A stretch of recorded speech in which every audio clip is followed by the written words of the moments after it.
Welcome everyone to another Literalist reaction video. I'm Dave. With me, as always, my music lover buddy John Doe. John, back That's to the my rush. name. Back Don't to wear it out. back to the rush. That's what I've been told. I'm in. It's Rush. It's Rush, man. Like, of course we're going back to Rush. And Dave, we're going to give you a little bit of a break on the literal translation because it's another instrumental. Oh, okay. Yeah, I am still gonna literally interpret it though. Okay. Yeah, and you're welcome to do that. And I look forward to that at the end. Explain to me what the song is about. Me too. Anyway, what's cool here is this is a much later, like this song came out in the 70s, but this is a 2011 live version. It was recommended by some of our subscribers. Oh, cool. Who felt that this was one of the best versions to watch. They're in Cleveland, Ohio, and they're doing a song called La Villa Strangiato, and I've heard that pronounced 8 different ways. That's the way I pronounce it. All right. Sounds good to me. Here we go. You Oh. see a marked improvement in their right foot. What are they throwing at the crowd? Bricks. Oh, shirts? Not bricks. They wouldn't throw bricks. Bricks would be, well, that'd make for a different concert. Punk rock.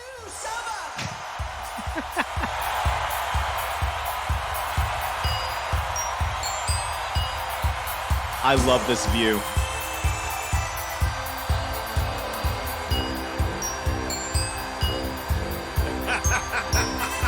This is a polka? It does sound an awful lot like a polka. Pay close attention. They're actually hitting the basics of the song they're about to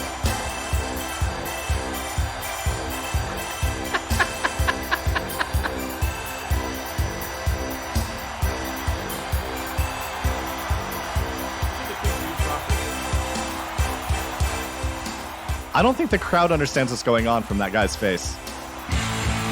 Okay.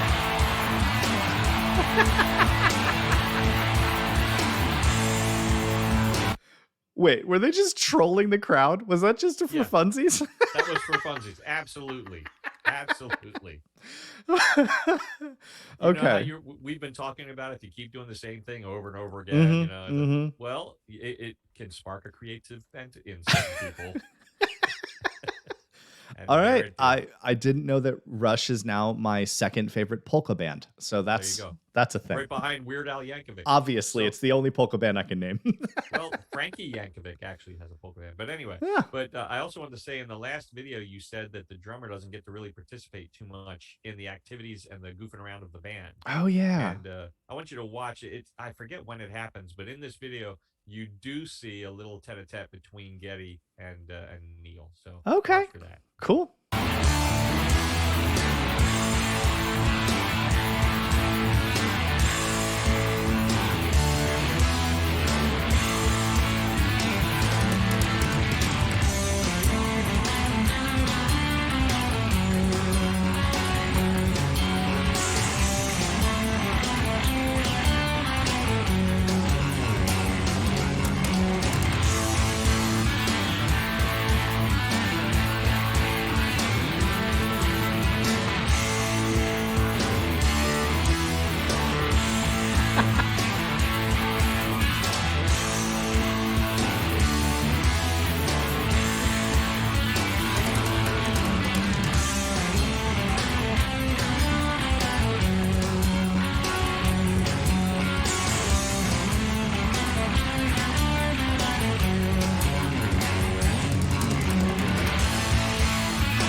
Oh.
They are masters of their instruments. Yeah. Uh, I've watched drummers off and on for a couple of years just with music videos you've showed me over the years, and how many things he has to hit blows my mind. Like just chooses to hit. Chooses to hit. yeah, it's not even just that they're all there though. Like Yeah. he actually utilizes that entire massive drum set. I don't think that, maybe some guys have kits that are for show and they don't play all the drum. Nah, not Neil. No. Everything there has a purpose and gets played. Yeah, I feel like at some point I've seen him hit almost all of the things that he has access to smack, and that's incredible. Whew. All right, lyrically, it's lacking. Well, you have to read between the lines, Dave. Okay, I can't wait for my breakdown. Okay.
The drummer. They got a drum line.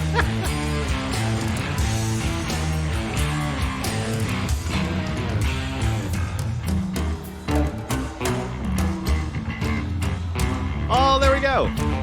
Watch Neil. Watch his face.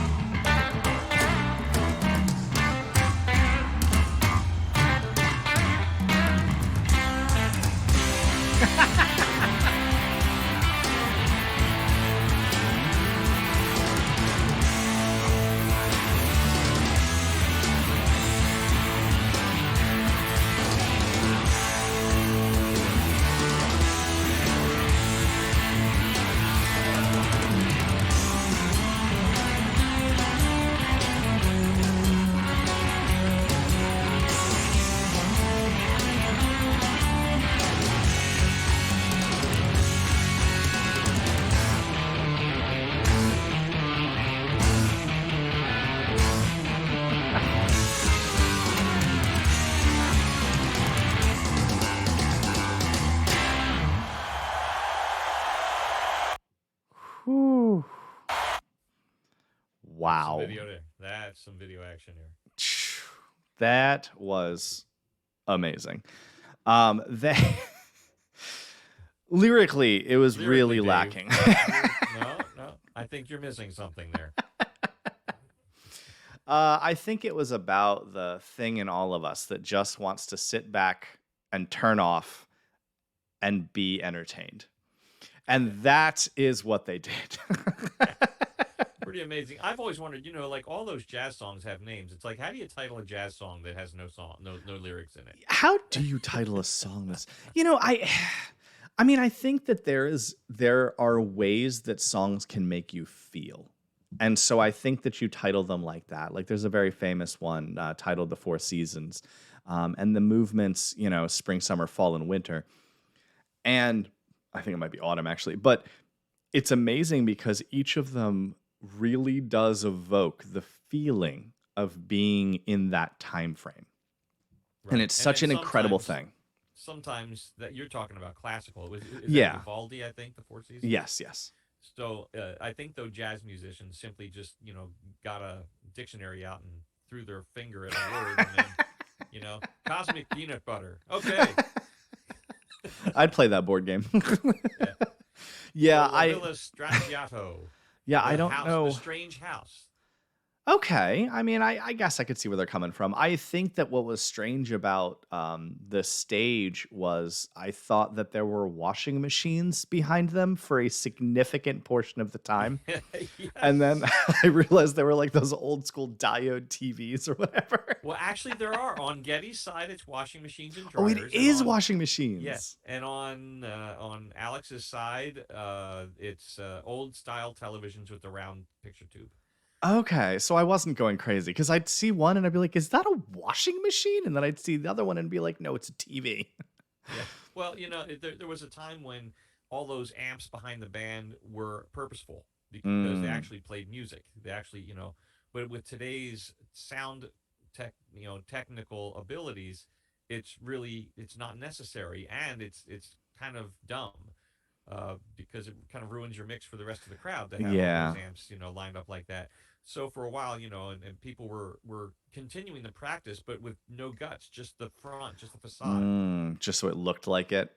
just so it looked like a concert should look, with a stage full of amps and all that. Hmm. Although it's completely unnecessary because there's no guts in them at all, you know. And also sometimes that they get money to have a particular brand amp, Oh, that makes sense. up there Sponsorship. behind you. Yeah. And I think that these guys, they toured so long, they have such a sense of humor and a rapport with one another, and they're so not egotistical that Geddy Lee started at first. He's been doing washers for 20 years, I think, or something like that. Dryers and washers or something like that. And Oh, what's funny is he used to take, how they threw those T-shirts. He used to literally walk over and pull T-shirts out of the dryer and throw it into the audience. that's fun. I just love that. It's cool to have a band that's not obsessed with, the rock and roll lifestyle, but with the music itself, the craft itself. And I think it very much shows in their music. Okay, so would that song make a Dave playlist? Would that song make a Dave playlist? I mean, yeah, I kind of like. First of all, it is just an amazing song, but sometimes it's nice to turn off the brain and not be dissecting lyrics. And I freely admit I struggle with that. I mean, that was kind of the part of the impetus of why we ended up making this channel was I have trouble turning that section of my brain off, and so it's kind of I think that's why I like classical music so much. That's why I listen to so much classical music because it allows me to do that, to just shut off. Mm-hmm. But it's nice to have some modern classical music, and that's exactly what I view this as. I'm not saying that's right, but that Right. is how No, I view this. it kind of is. Progressive music kind of is to me modern classical music. So you're not on a stretched limb there. And we'll keep examining this with different bands. We haven't even talked about the Moody Blues and Emerson, Lake and Palmer and things like that. So I we don't have even know we who have a any of these people long are. we have a long great history of music to explore together here, Dave. But the just to remind everybody that when we get to 1,221 subscribers, we're going to do 2112, and that is an epic 20-minute long, roughly, piece by Rush that is a story from beginning to end. Mm, I can't wait. And it occurs, I don't know. I won't give you any hints. I'll leave that alone because Good. you're Yeah, still I want going to to go want in to, fresh. yeah, and you want to take apart the lyrics, of course, which I think will be relatively easy for you, given the subject matter. But that day is a coming. But until then, Dave, we're gonna explore more proggy stuff and get you work you up to your stamina can handle an 18-minute long piece of Rush. And we'll catch you on the flip side.